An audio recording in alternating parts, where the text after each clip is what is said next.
Hi friends, this is Bani and welcome to my channel.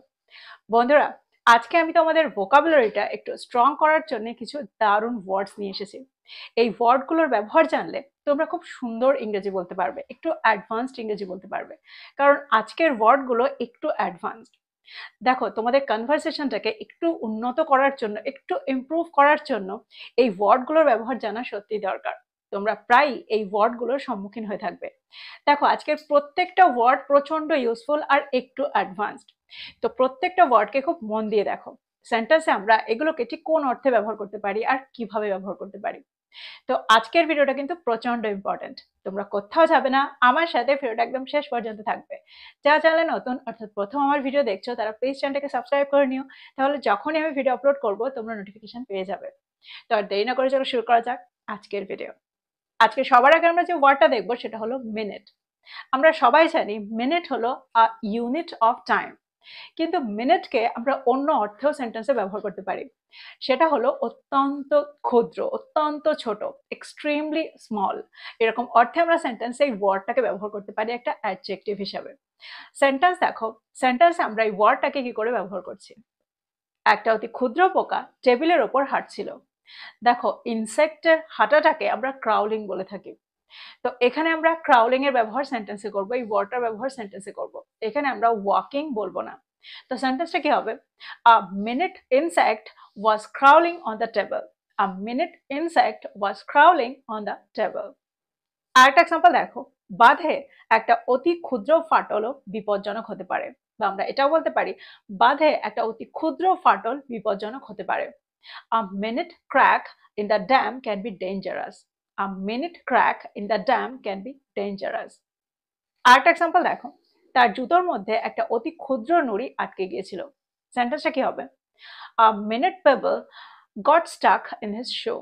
A minute pebble got stuck in his shoe. তো তোমরা বুঝতে পারছো এই সেন্টেন্সগুলোর মধ্যে দিয়ে সেন্টেন্সে আমরা এই ওয়ার্ডটাকে কি করে ব্যবহার করছি। এবার আমরা যে ওয়ার্ডটা দেখবো সেটা হলো ডেস্টিটিউট। ডেস্টিটিউট, দেখো, ডেস্টিটিউট এই ওয়ার্ডটার অর্থ হলো অতিরিক্ত দরিদ্র, অতি দরিদ্র বা নিঃস্ব। এরকম অর্থে আমরা সেন্টেন্সে এই ওয়ার্ডটা ব্যবহার করে থাকি, এক্সট্রিমলি পুয়ার। সেন্টেন্স দেখো, সেন্টেন্সে আমরা এই ওয়ার্ডটাকে কি করে ব্যবহার করছি। তিনি একটা প্রচন্ড দরিদ্র পরিবারে বড় হয়েছিলেন। He grew up in a destitute family. He grew up in a destitute family. দেখো, এখানে আমরা প্রচন্ড দরিদ্র, অতি দরিদ্র এরকম অর্থে সেন্টেন্সে এই ওয়ার্ডটা ব্যবহার করলাম। আরেকটা এক্সাম্পল দেখো, যুদ্ধটা হাজার হাজার মানুষকে নিঃস্ব করে দিয়েছিল বা অতিরিক্ত দরিদ্র করে দিয়েছিল। সেন্টেন্সটা কি হবে? The war made thousands of people destitute. The war made thousands of people destitute. আরেকটা এক্সাম্পল দেখো, চাকরিটা হারানোর পরে সে অতিরিক্ত দরিদ্র হয়ে পড়েছিল বা নিঃস্ব হয়ে গিয়েছিল। সেন্টেন্সটা কি হবে? After losing the job he became destitute. After losing the job he became destitute. তো এক্সাম্পলগুলোর মধ্যে দিয়ে আমার মনে হয় তোমরা বুঝতে পারছো সেন্টেন্স আমরা এই ওয়ার্ডটাকে কি করে ব্যবহার করছি, কোন অর্থে ব্যবহার করছি। খুব সহজেই তোমরা এখন এই ওয়ার্ডটাকে সেন্টেন্সে ব্যবহার করতে পারো অতিরিক্ত দরিদ্র বোঝাতে বা নিঃস্ব বোঝাতে। এবার আমরা দেখবো পরের ওয়ার্ডটা। এবার যে ওয়ার্ডটা আমরা দেখবো সেটা হলো ডিস্টর্ট। ডিস্টর্ট, দেখো, ডিস্টর্ট এই ওয়ার্ডটার অর্থ হলো বিকৃত করা, আকৃতিটাকে পরিবর্তন করে দেওয়া। এরকম অর্থে আমরা সেন্টেন্সে এই ওয়ার্ডটা ব্যবহার করে থাকি। এক্সাম্পল দেখো, তাপ প্লাস্টিকের আকৃতি বিকৃত করতে পারে। The heat can distort the shape of plastic. The heat can distort the shape of plastic.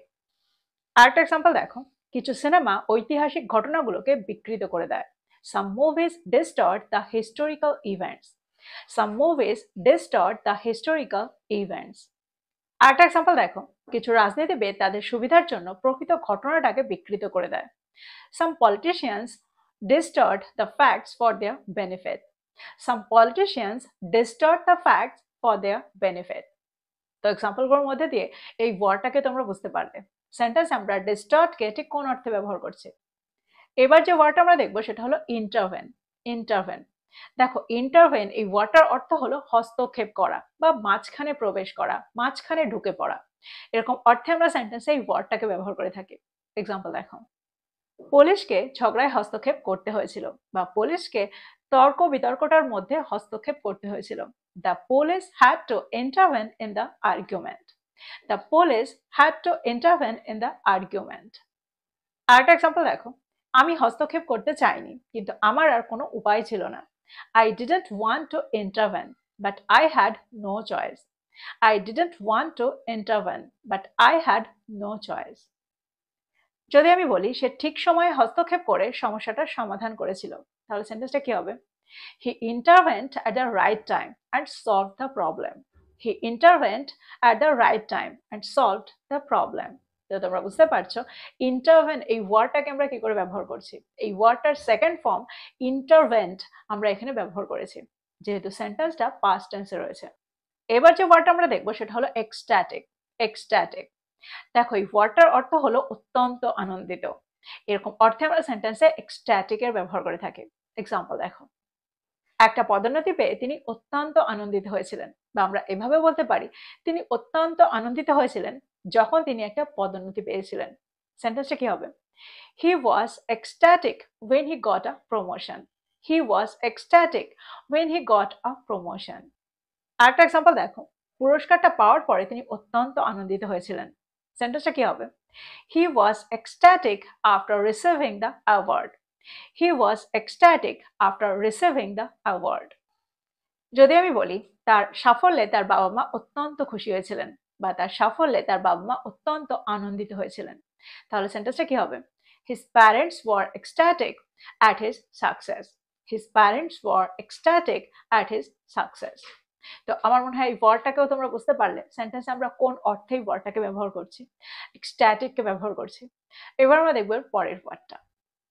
এবার যে ওয়ার্ডটা আমরা দেখবো সেটা হলো ডিলিজেন্ট। ডিলিজেন্ট যার অর্থ হলো পরিশ্রমী বা অধ্যবসায়ী। ফর এক্সাম্পল, একজন পরিশ্রমী কর্মচারী দ্রুত পদোন্নতি পেয়ে যায়। আর diligent employee gets promotions quickly. আরেকটা এক্সাম্পল দেখো, একজন পরিশ্রমী ব্যক্তি কখনোই সহজে হাল ছেড়ে দেয় না। সেন্টেন্সটা কি হবে? A diligent person never gives up easily. A diligent person never gives up easily. সে তার পরিশ্রমী স্বভাবের জন্য পরিচিত। She is known for her diligent nature. She is known for her diligent nature. তো তোমরা বুঝতে পারছো ডিলিজেন্টের কি অর্থ, এই ওয়ার্ডটাকে আমরা সেন্টেন্সে কিভাবে ব্যবহার করে থাকি। এবার যে ওয়ার্ডটা আমরা দেখবো সেটা হলো পারসুয়েড। পারসুয়েড যার অর্থ হলো রাজি করানো, পটানো বা বোঝানো। এরকম অর্থে আমরা সেন্টেন্সে এই ওয়ার্ডটার ব্যবহার করে থাকি। সেন্টেন্স দেখো, সেন্টেন্সের মধ্যে দিয়ে তোমরা আরো ভালো করে বুঝতে পারবে। তুমি কি তাকে আমাদের সাথে আসতে রাজি করাতে পারবে? Can you persuade him to come with us? Can you persuade him to come with us? আরেকটা এক্সাম্পল দেখো, সে তাকে উপহার দিয়ে পটানোর চেষ্টা করেছিল। He tried to persuade her with gifts. He tried to persuade her with gifts. পরের সেন্টেন্সটা দেখো, তাকে রাজি করাতে আমার অনেক সময় লেগেছিল। It took me a long time to persuade her. It took me a long time to persuade her. তো এক্সাম্পলগুলোর মধ্যে দিয়ে আমার মনে হয় তোমরা বুঝতে পারলে সেন্টেন্সে আমরা এই ওয়ার্ডটাকে কি করে ব্যবহার করছি, পারসুয়েডকে ঠিক কোন অর্থে ব্যবহার করছি। এবার আমরা দেখব পরের ওয়ার্ডটা। পরের ওয়ার্ডটা হলো বাসলিং। বাসলিং যার অর্থ হলো ব্যস্ত ও কোলাহলপূর্ণ, বা আমরা ভিড়ে গম গম করছে এরকম অর্থেও সেন্টেন্সে এই ওয়ার্ডটার ব্যবহার করে থাকি। সেন্টেন্স দেখো, সকালে রেলওয়ে স্টেশনটি ব্যস্ত ও কোলাহলপূর্ণ ছিল, বা আমরা এটাও বলতে পারি সকালে রেলওয়ে স্টেশনটি ভিড়ে গম গম করছিল। সেন্টেন্সটা কি হবে? The railway station was বাসলিং in the morning. The railway station was বাসলিং in the morning. আরেকটা এক্সাম্পল দেখো, উৎসবটির আগে শপিং মলটি ভিড়ে গম গম করছিল। The shopping mall was বাসলিং before the festival. The shopping mall was বাসলিং before the festival. তো তোমরা বুঝতে পারছো এই ওয়ার্ডটাকে আমরা সেন্টেন্সে ঠিক কিভাবে ব্যবহার করছি, কোন অর্থে ব্যবহার করছি। তো এই ছিল কিছু ইম্পর্টেন্ট ওয়ার্ডস। আমার মনে হয় প্রত্যেকটা ওয়ার্ডকে তোমরা বুঝতে পেরেছো। তোমরা বুঝতেই পেরেছো প্রত্যেকটা ওয়ার্ড কিন্তু বেশ অ্যাডভান্সড, কিন্তু সেন্টেন্সে এই ওয়ার্ডগুলোর ব্যবহার প্রায়ই হতে শোনা যায়, আর ঠিক সেই কারণে এই ওয়ার্ডগুলোর সঠিক ব্যবহার তোমাদের জানা দরকার। তো প্রত্যেকটা ওয়ার্ডকে নোট ডাউন করো, আর এগুলো দিয়ে সেন্টেন্স তৈরি করো, আর এগুলোকে তোমাদের সেন্টেন্সে তোমাদের কনভারসেশনে ব্যবহার করো। যত তোমরা এগুলোকে ব্যবহার করবে তত তাড়াতাড়ি তোমরা এই ওয়ার্ডগুলোর সাথে ইউজড হয়ে যাবে। তো এই ছিল আজকের ভিডিও, এই ছিল আজকের টপিক। ভিডিওটা ভালো লাগলে লাইক করতে ভুলে যেও না, বন্ধুদেরকে শেয়ার করো যারা ইংরেজি শিখছে। So this is all about today. I will be back with another video. Till then, take care. Thank you for watching this video. Bye bye.